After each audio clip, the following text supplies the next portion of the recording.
The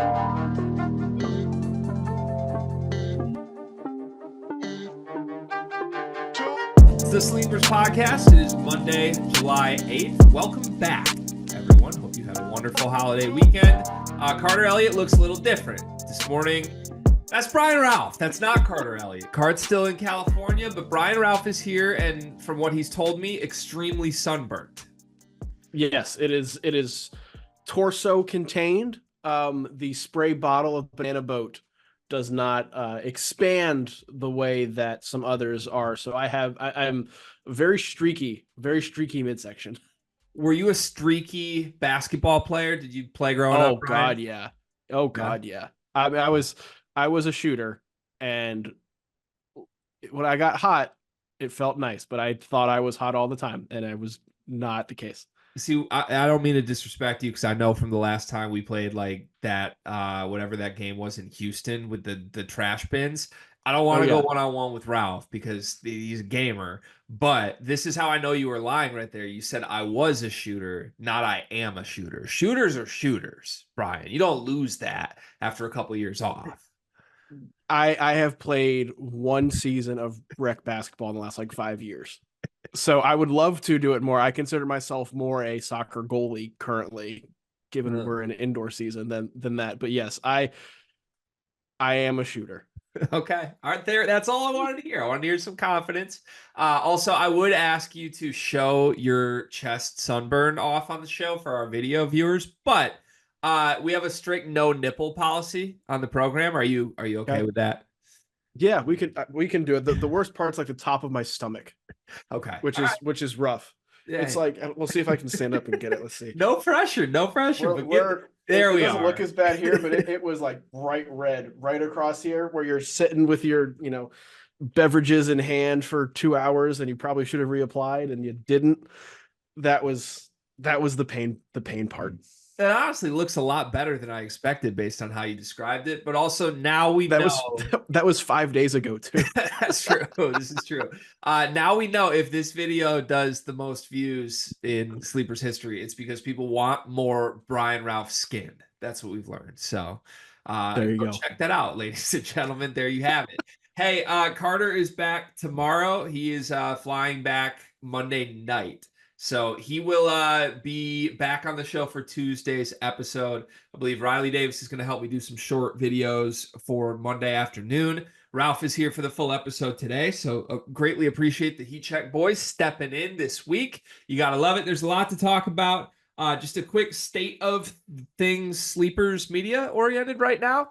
Our draft show a couple weeks ago went fantastic. I don't think we've talked about it a ton since then, but great feedback. Thank you to everybody who watched that and everybody whose hard work went into that. Because of that, I think we have this like little window for NBA people discovering our channel for the first time. So if you go check over the 4th of July, Carter and I put some Summer League roster videos out, and they all did like really, really well. Even like blew out the NBA draft stuff we worked insanely hard on. And then Cart and I on Wednesday were like, let's do 3 minutes on Xavier Simpson. And it did fantastic. So that's a little infuriating, but it's also a good thing because I think we're going to do more Summer League content now. And Summer League is truly one of my favorite times as a basketball fan. Have you watched any Summer League yet, Ralph?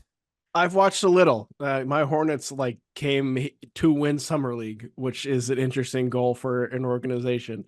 But I've gotten a little bit, even a little bit more than the Ronnie James that is being forced on our throats at every broadcast. Yeah, I feel like you discover who you are as a basketball fan in Summer League because there's the fans who are just allowed to tune it all out and be like, I don't care, whatever. I'm gonna go back to my family in the boat.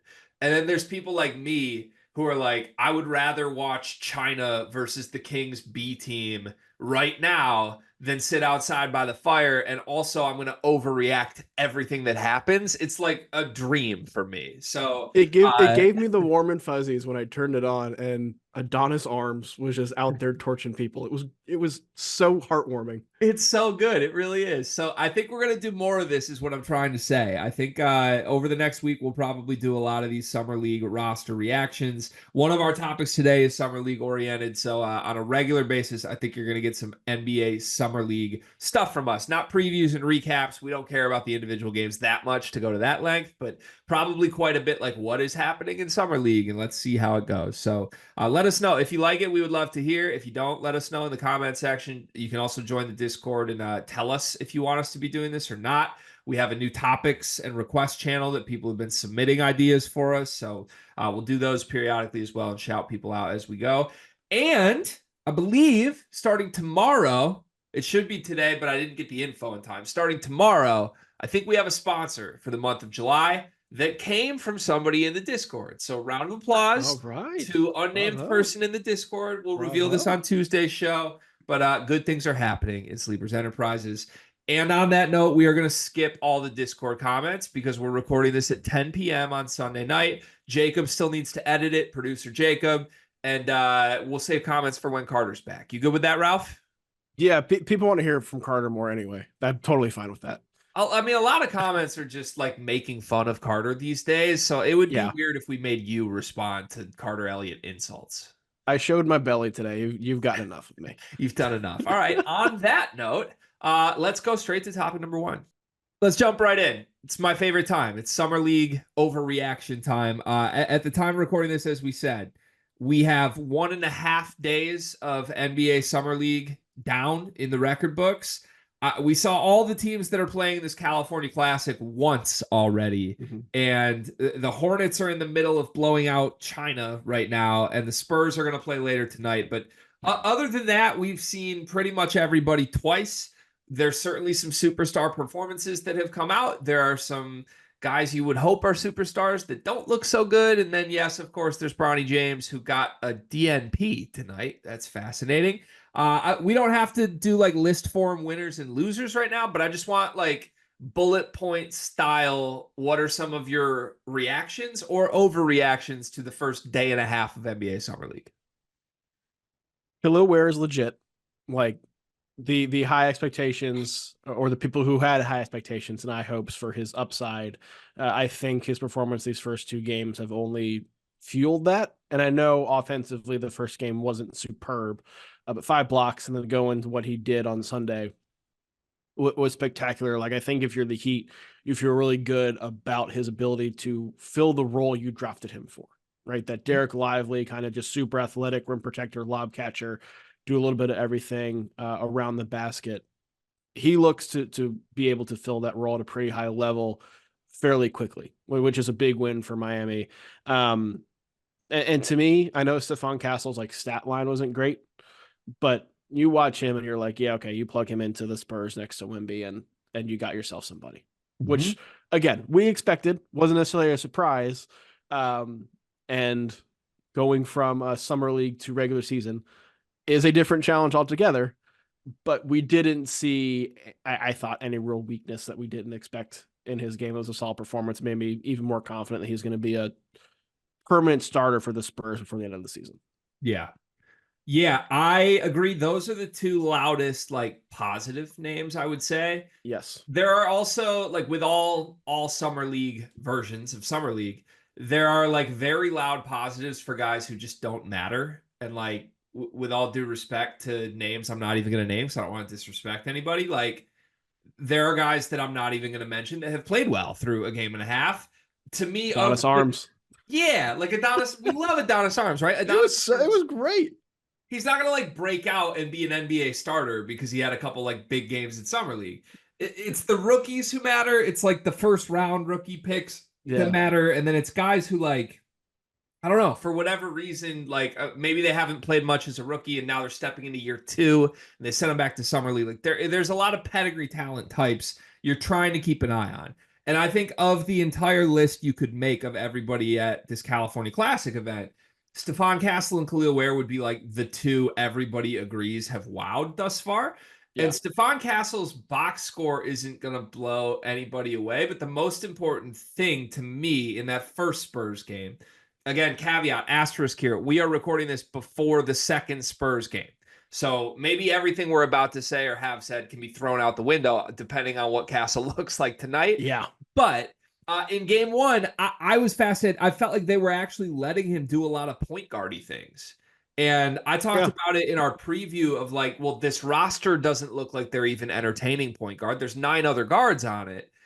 But in the game, like they were letting him bring the ball up. I think they essentially started him at point guard. He was dribbling into like off the dribble threes that looked super smooth. The jumper looks legit. So look, he was the number 1 player on my big board. You know this.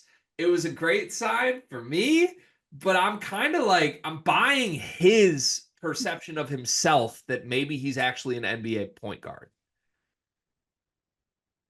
I think there's that possibility. I think this is also the chance for you to try it out Yeah. and feel it out. Worst case scenario, you can tell him like, we tried it. We're going to put you at the 2 because we have, Trey Jones or whoever they end up sliding in there. And then we'll get you some minutes there. And you kind of gradually erode it back to wherever. But this is the chance to do it, and he took full advantage of it. There'll be highs and lows, I'm sure, but there's much more, I think, validity to his demands than there was when I first heard it. Yeah, when you heard it in the summer, we said it at the time. It was like, why is this consummate, great teammate, leader, unselfish guy now like playing the selfish card? Because in my opinion, that was one of the biggest things Castle had going for him. Like, obviously, he's a lockdown defender. There's promising offensive stuff. But like one of the big upsells of Stephon Castle being a top 5 pick in this draft was like, he's the most unselfish teammate there is.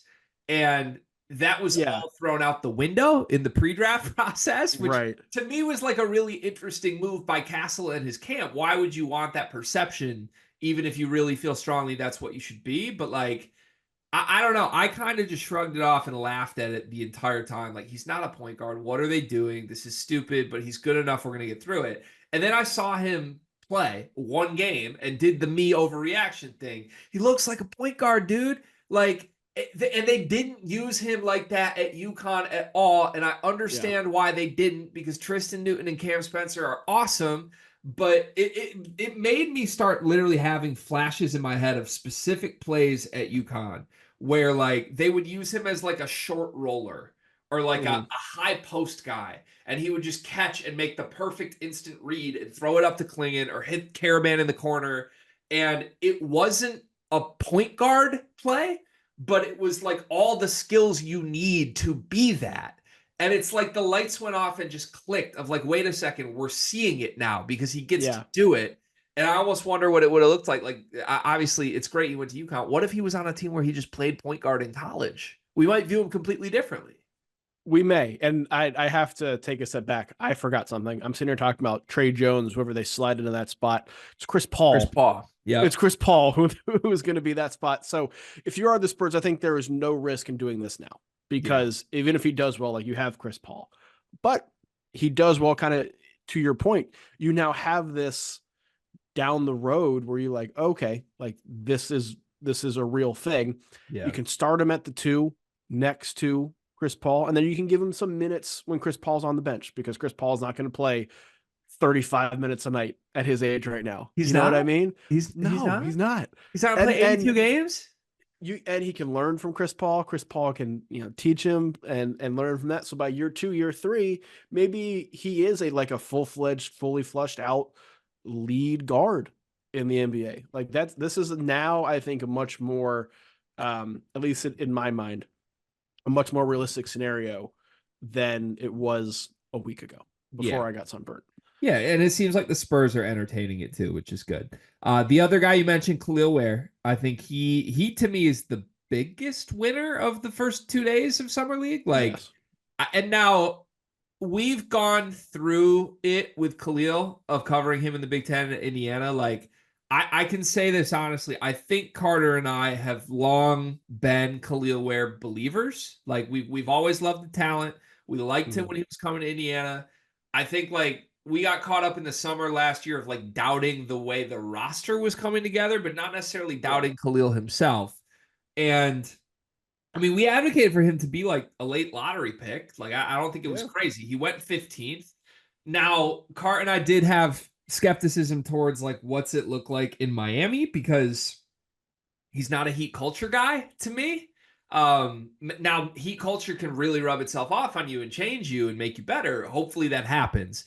But from the first 2 days of summer league, none of that shit matters. This dude's just been the No. most talented player on the floor. Like Right. he's the only guy, Stephon Castle included, with all due respect, he's the only guy I've seen in the California Classic that looks like an NBA starter right now, and it's like a man amongst boys.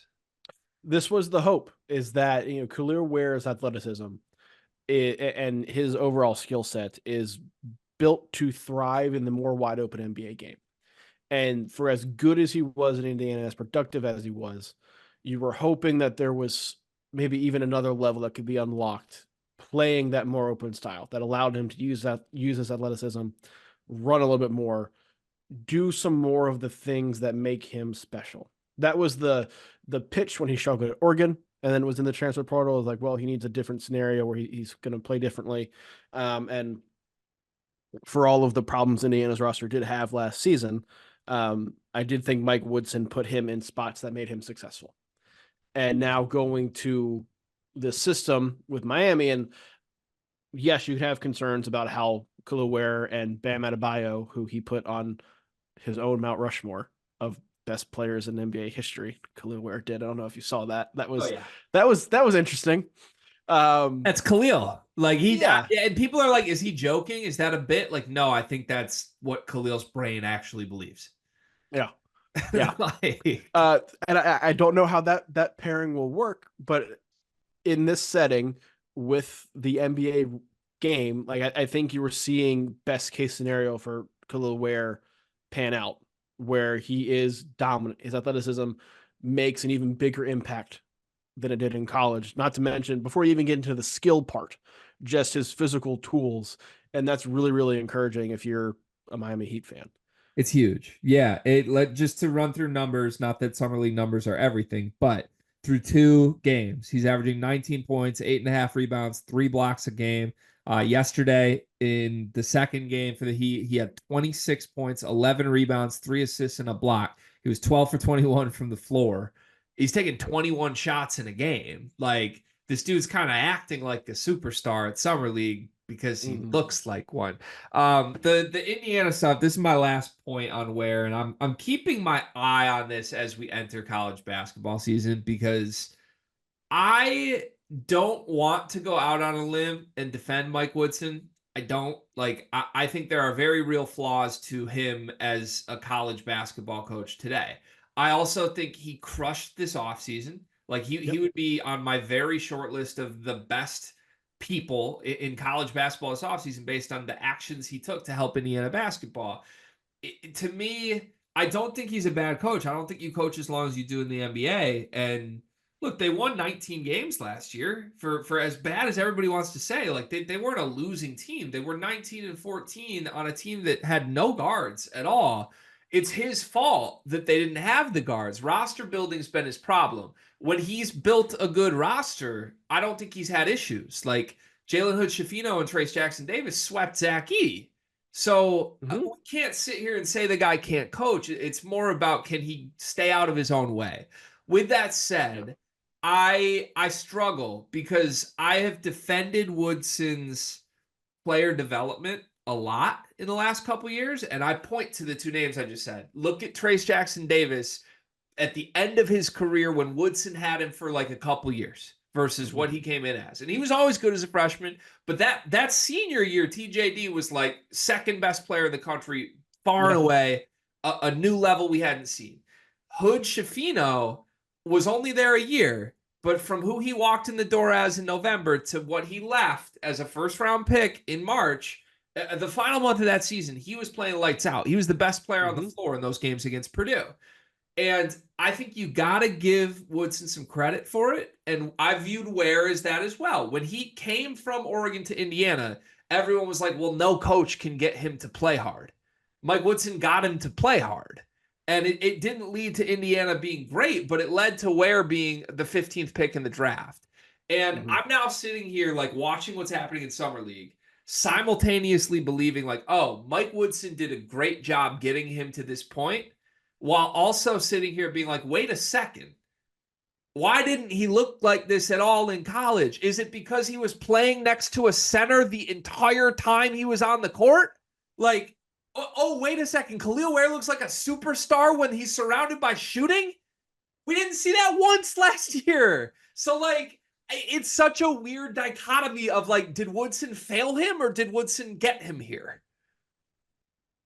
I at risk of turning this into a Mike Woodson rant, I was a Hawks fan during the Mike Woodson era with Atlanta. I grew up a Hornets fan. I was never a Bobcats fan, and then became a Hornets fan once the Hornets came back to Charlotte. So, like, I had a fan drifter era, and I loved that Hawks team. Um, Was it Mike, baby?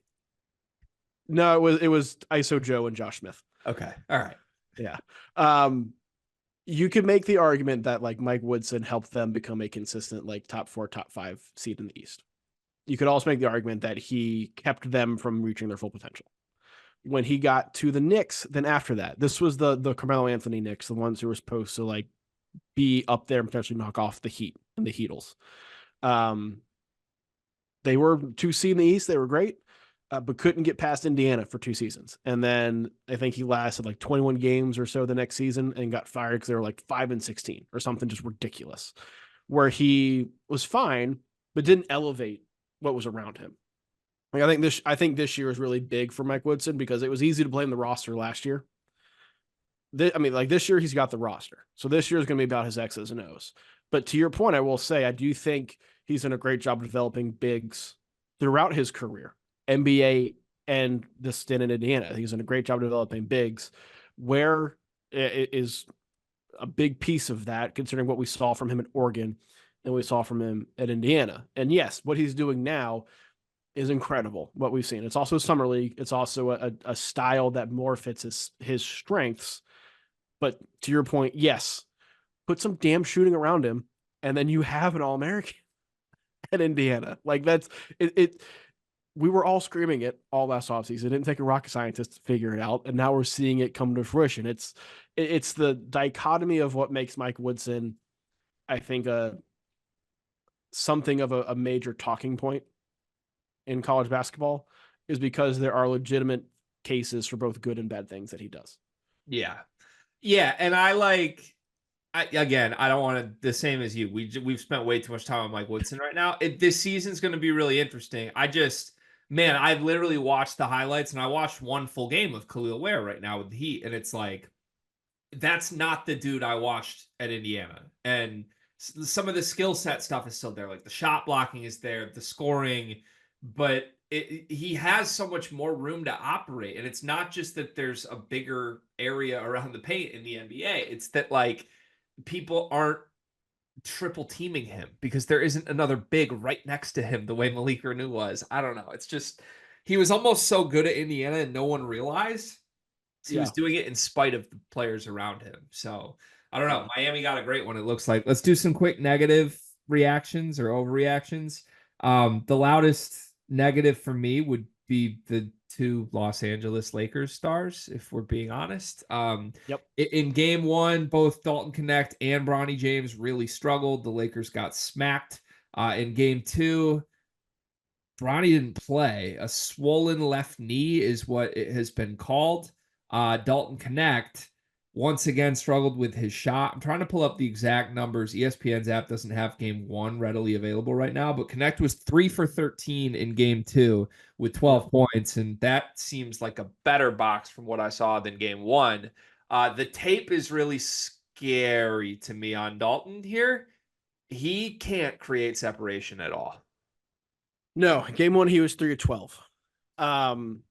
It is interesting, these struggles, because he went through it a little bit in December in college, where he had that awesome first month and took a step back. And I was kind of like, okay, well, this fun Northern Colorado guy is over.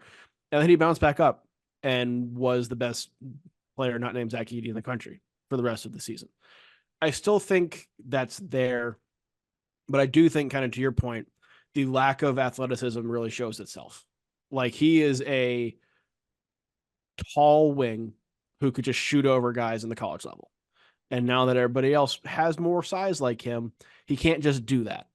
He is skilled enough to adjust his game, and summer league is made for adjustments. but he's going to have to adjust his game. He can't do it. He can't do it the same way. He's not just going to get to the foul line extended and elevate over people. That's not in the cards for the NBA.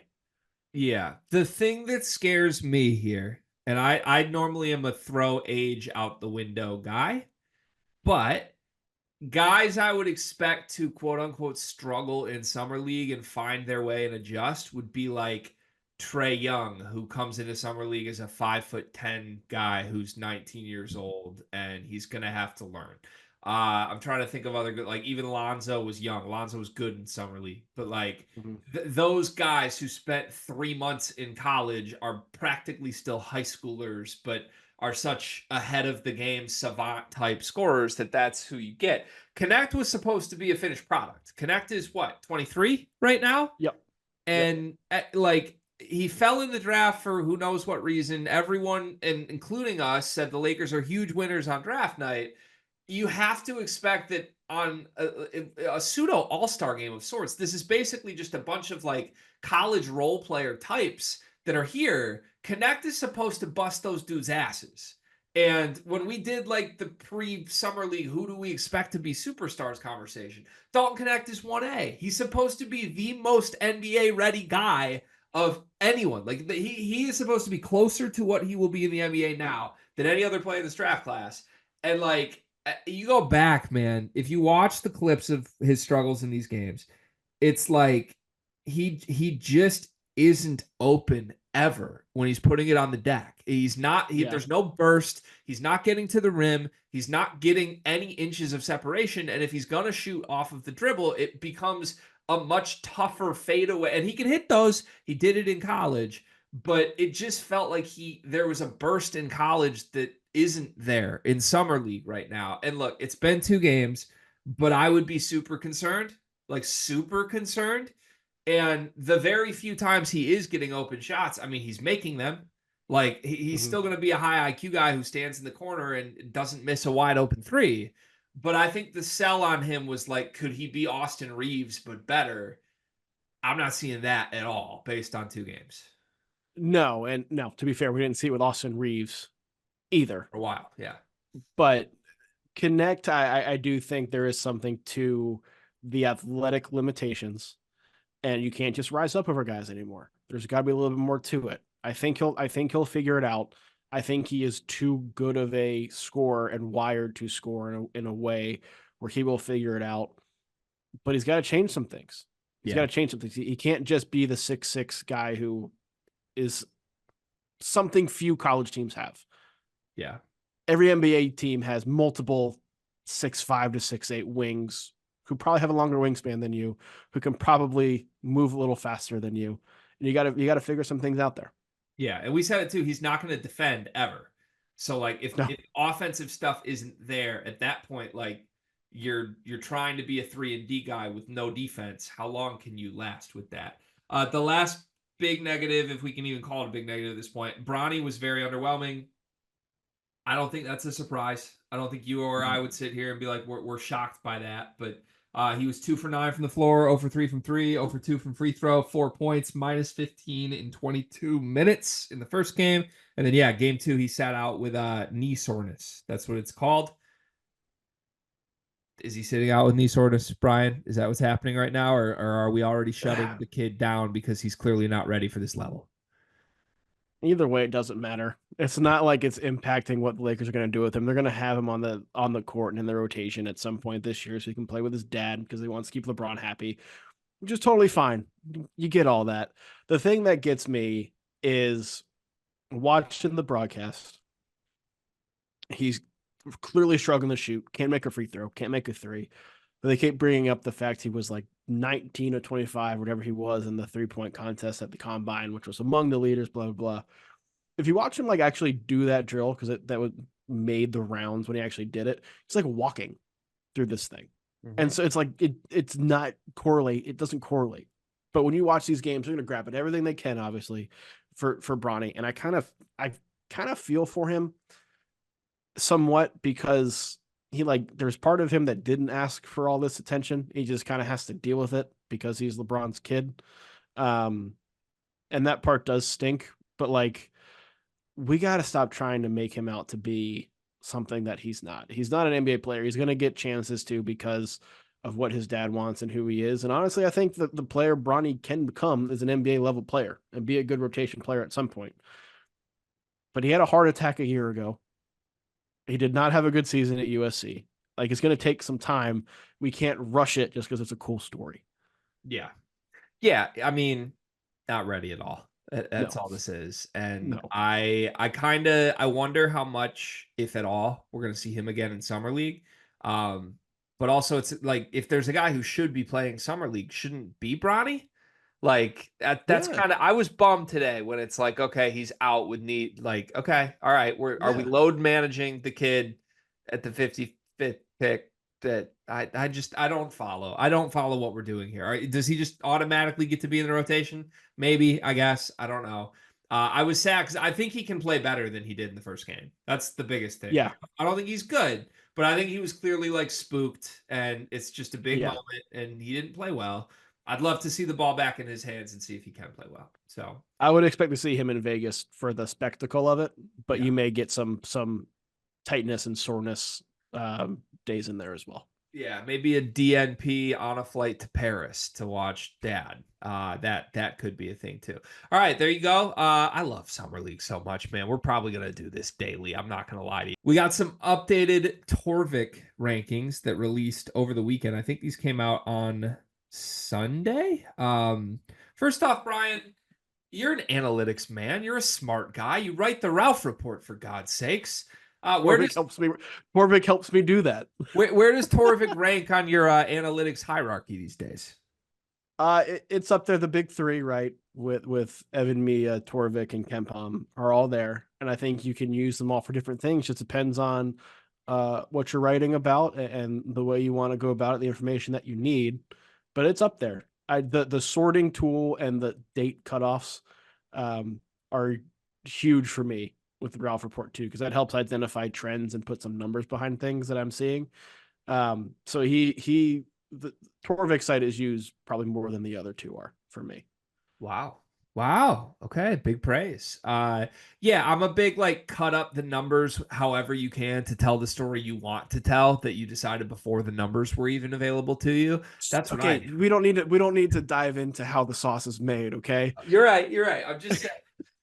So Torvik's new numbers are out. Why does this matter? Because the last time Torvik numbers were or Torvik projections, excuse me, were referenced on this very program, on this channel, we got in trouble. We kind of went semi-viral with Illinois fans because that was the day I was out in my backyard getting sunburnt.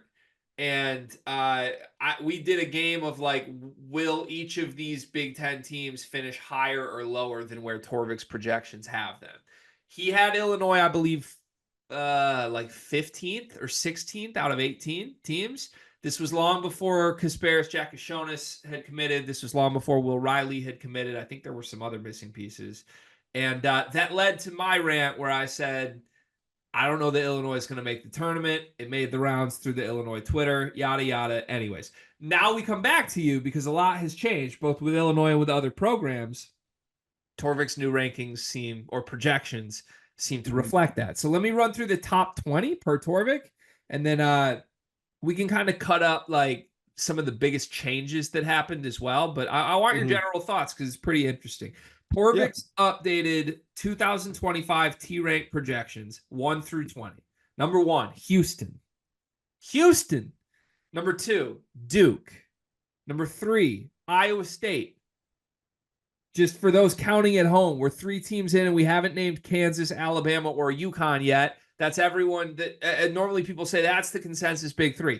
Houston, Duke, Iowa State, 1, 2, 3. Kansas is 4th. Tennessee is 5th. North Carolina is 6th.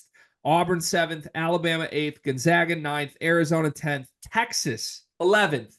UConn 12th. They're 12th. Creighton 13th. Baylor 14th. St. John's 15th. No Big Ten teams have been said yet. Purdue 16. Illinois 17. Michigan State 18.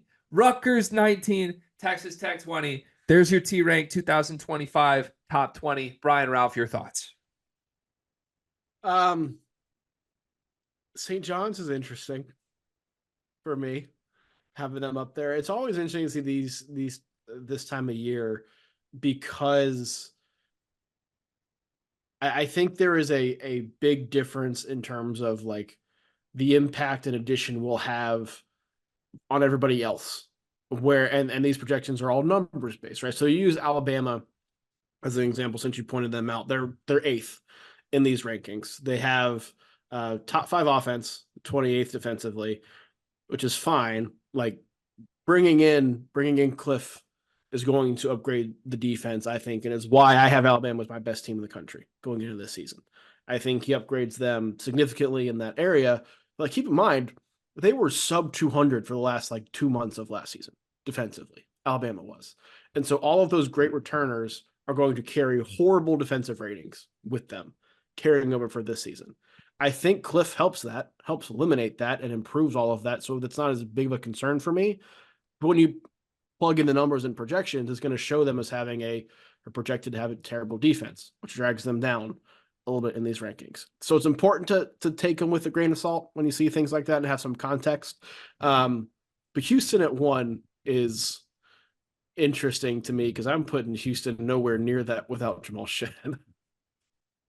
Now, okay, Houston, it's almost like when we do human rankings, Houston belongs somewhere near the top just because of respect for the program and respect of Yes. what Kelvin Sampson has done. Like he could probably Yes. take 5 random guys, and I know what Houston's going to be. With that said, yeah, they basically are running it back, but with Milos Uzan instead of Jamal Shed. I wouldn't put that team anywhere close to 1. Right. I think it would be a stretch to have them in the top 5, but for the record, if you go if you try to get a little more granular from Torvik about like what caused these changes, because there's some pretty significant changes. He does have like a sortable link that he tweeted with a change column, which will show you what teams changed the most from before he put an update into how his projections work. You can see some of his Twitter replies too, like Andrew Weatherman tweeted at him and was like, I opened the projection, see Duke at number 2, excellent update. And Torvik responded and said they're actually number 1 in the new model, but I'm averaging it with an old model. Some people asked for like a little more general outline of this, and he said general outline is using BPM as a method for player projections. So look, I'm not going to explain what Torvik is doing here. Like Torvik will do that at some point, I assume, probably on his own, but the simple thing for me of like why did some teams go up or down, or what can I draw a conclusion of out of this, it feels to me like some of the teams that rose here have like incoming freshman talent that maybe wasn't previously taken into consideration that much. Like Illinois is definitely that. I saw a different tweet that said Illinois second in a certain way to sort data from Torvik's site that is just like pure talent projection, nothing else. And UConn is 1. That's fascinating to me because the biggest number here that makes no sense to me is how is UConn 12th? How is this UConn roster below Texas, Brian?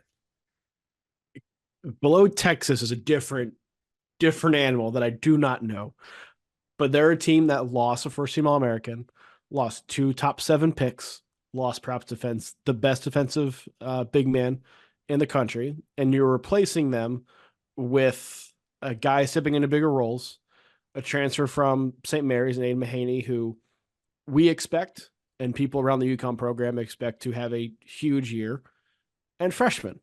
And again, depending on what is rated or weighted more in these rankings, whether it's talent or production from last year, like you're not going to accurately capture necessarily what could be, right? You're basically going off of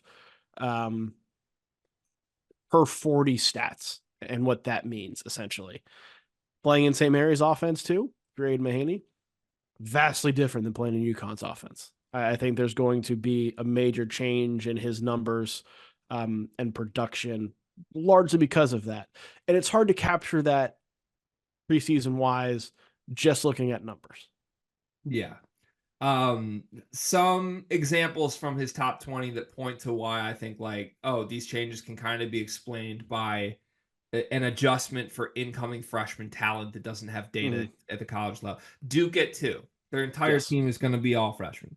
North Carolina at 6. They're going to rely heavily on 2 freshmen on the wings. They didn't get a veteran center that's good. There's a lot of unknowns, and that Yeah. 6 seems higher than most teams or most sites would have them.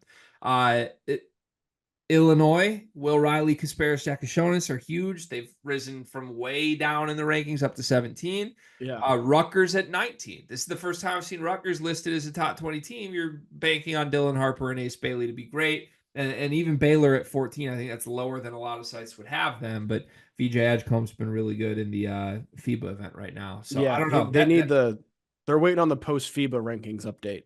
That'll You're have right. Baylor up in the top 10. Rocket them up. Yeah, I that's just me trying to make sense of this. Now I can say I did my due diligence and now I don't have to try and make sense of it anymore because this makes no sense.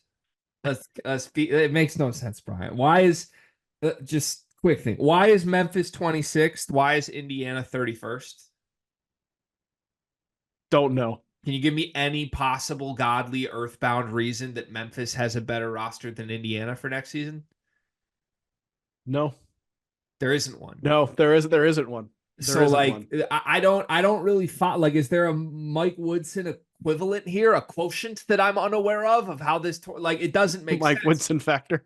I just don't get it, dog. I don't like the players on Indiana are all like well established awesome players from Yeah. 1 through 9, and that team's 31st. That's the lowest I've seen them anywhere. So I don't know what happened with that update. I certainly don't think they are the 5th best Big Ten team. I think they're the best Big Ten team running away. Um, but I don't know. I mean, he has Purdue highest out of that group at 16. I'll be pretty stunned if at least one Big Ten team doesn't work their way into the top 15 at some point. Trying to think, there was something else I wanted to gripe about here. Arkansas all the way down at 36. I mean, I know you have your John Calipari questions, but like, isn't that roster very good? Could be. But it's like 36, Brian? 36? again, I have Arkansas ranked. I think I have them 21st or so. Like this is low for me too. But if you want to tell me like, hey, DJ Wagner wasn't super great last year. Du Thiero wasn't super great last year. We hope Boogie Flan and Carter Knox are good. Trevon Brazil was okay last year. Janelle Davis could argue took a step back. Jonas Adu. Oh, stop it. John L's great. Yes. But the difference between him last year versus him in March 2 years ago, I think slight step back. Jonas Adu, awesome defender, inconsistent offensive guy. Like I can see the rationale if you wanted to tell me you were very down on Arkansas, also because I'm kind of down on Arkansas. You're Torviking me right now. I don't like it. Yeah, I feel like I'm in the middle of the Ralph report right now, and he's 3 lines ahead. I don't like this. Okay, all in all, like it's rankings, it's projections. Shout out to Torvik. This went like way more across my timeline than I expected it to. Like I love when any of these new sites have like I have a new update. It's great. I just am a little surprised, like in July 7, like we have a lot of people like up in arms about where their team is at, but that's what college basketball fans do, I guess. Very exciting. With that said, if I have to do my analytics hierarchy now, I need to see the latest Evan Mia update. I need a Ken Palm update like I need air because god dang it. Houston at 1's insane, and I'm ready to jump on Torvik. Like I'm ready to put this man in the corner and say he's cooked, Brian. I find that Torvik is best January, February when you've got some game data in there and the sorting tool is incredible at that point because then you can really figure things out and where things are headed. With Torvik and with KenPom too, the preseason stuff, again, there's largely some context that's missing, especially with all the transfers and changes that happen nowadays. There's some context missing, but it's a fun jumping off point into the offseason.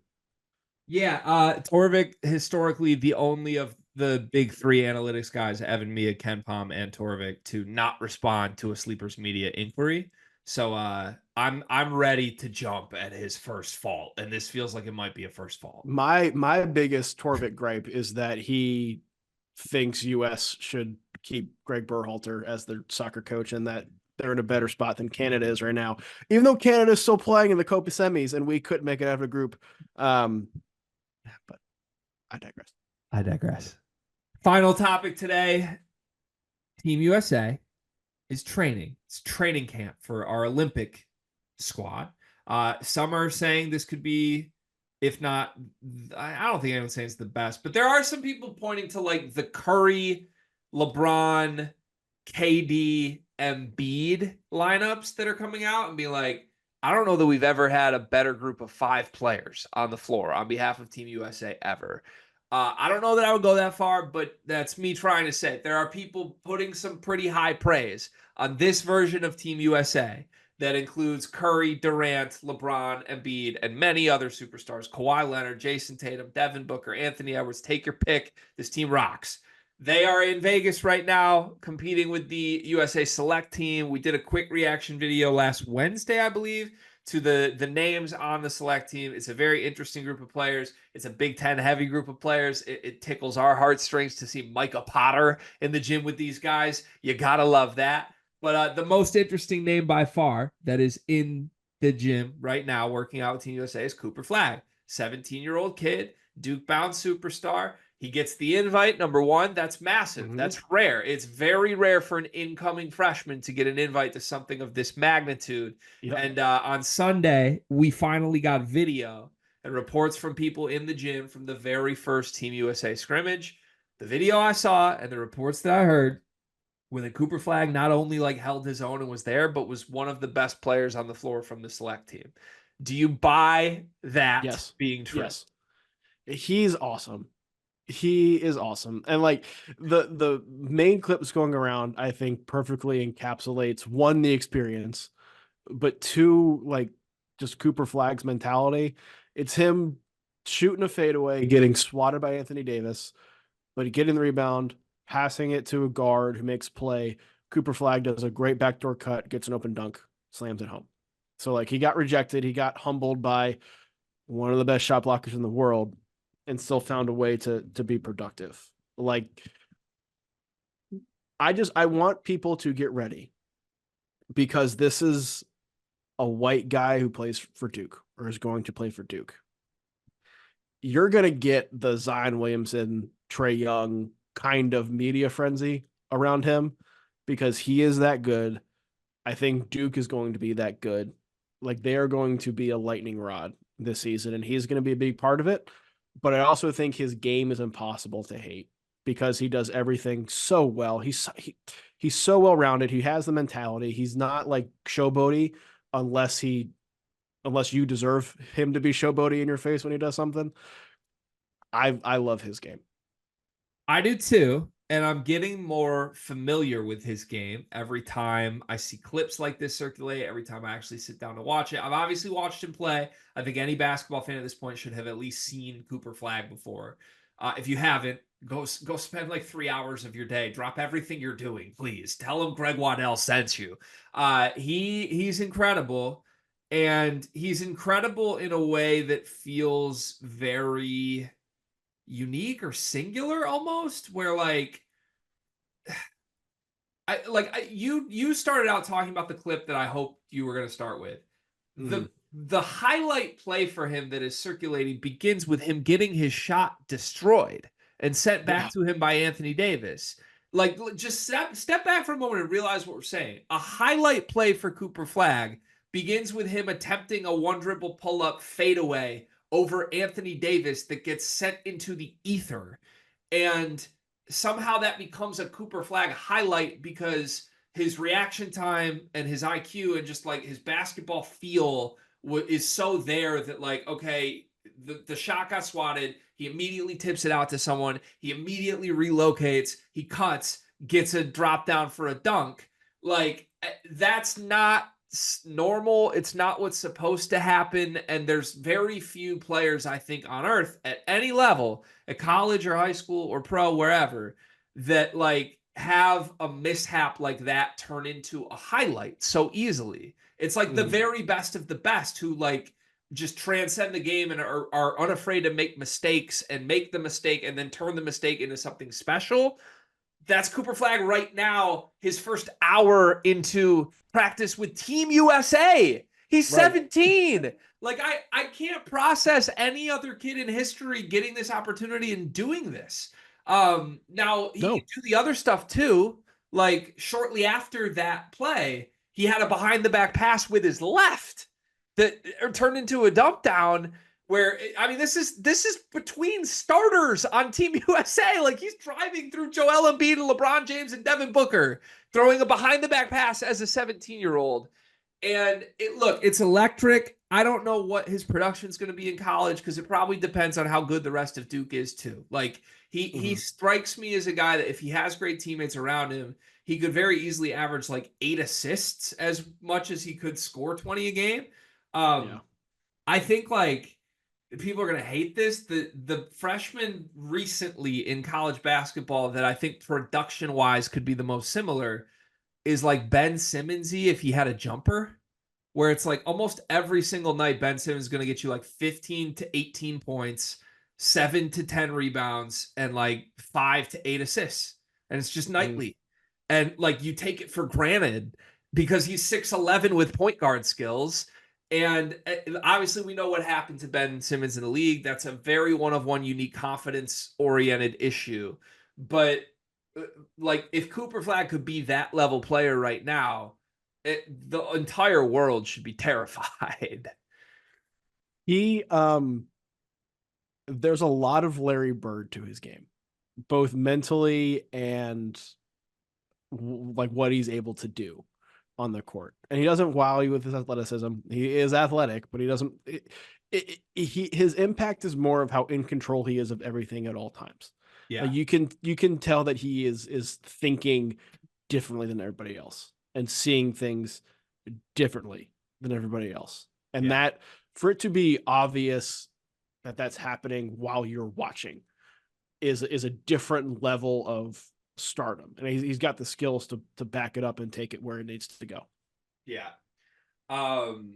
So the one thing that matters most to me, I know Carter's going to give me shit for this, and I might get shit on in the comments for this. The thing that matters most to me that I saw on video tonight from the Cooper Flagg team, the select team USA scrimmage, was not a play. It's not something we've already discussed.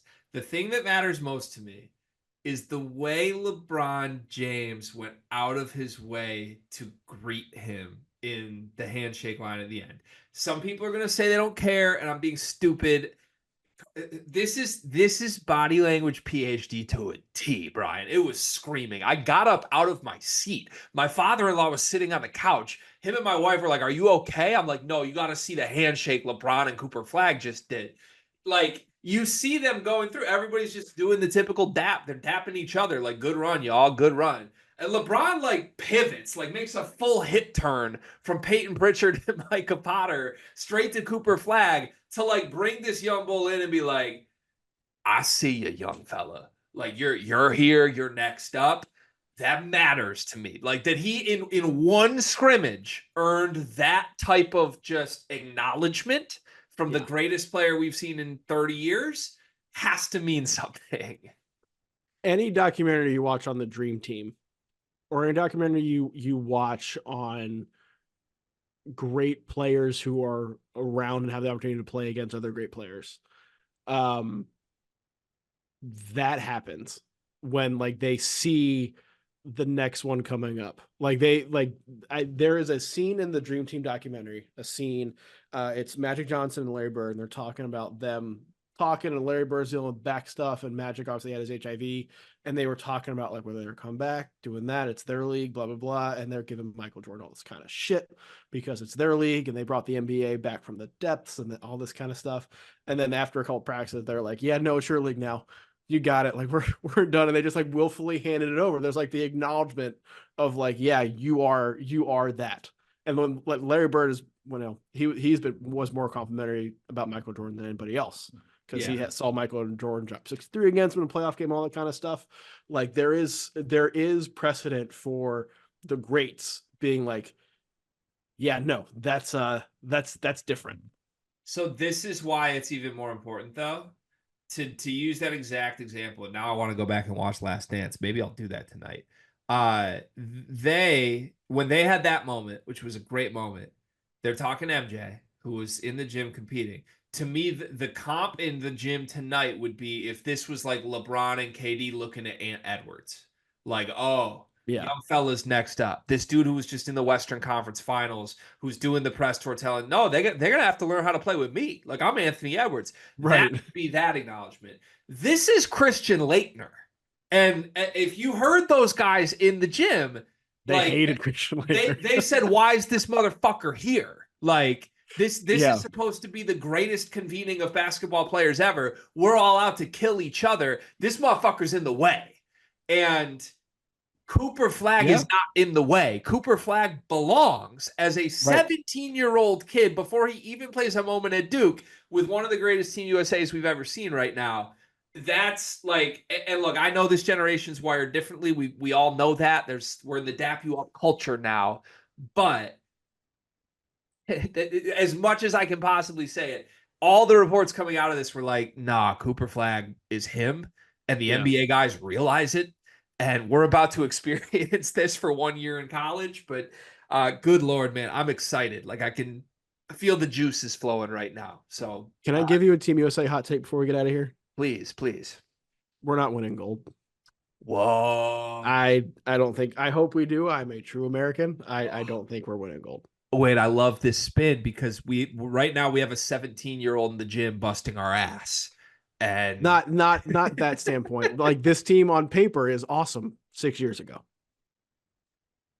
Yeah, but can't we just go young and be fine? We went young and didn't medal at the World Cup with a lot of the same guys.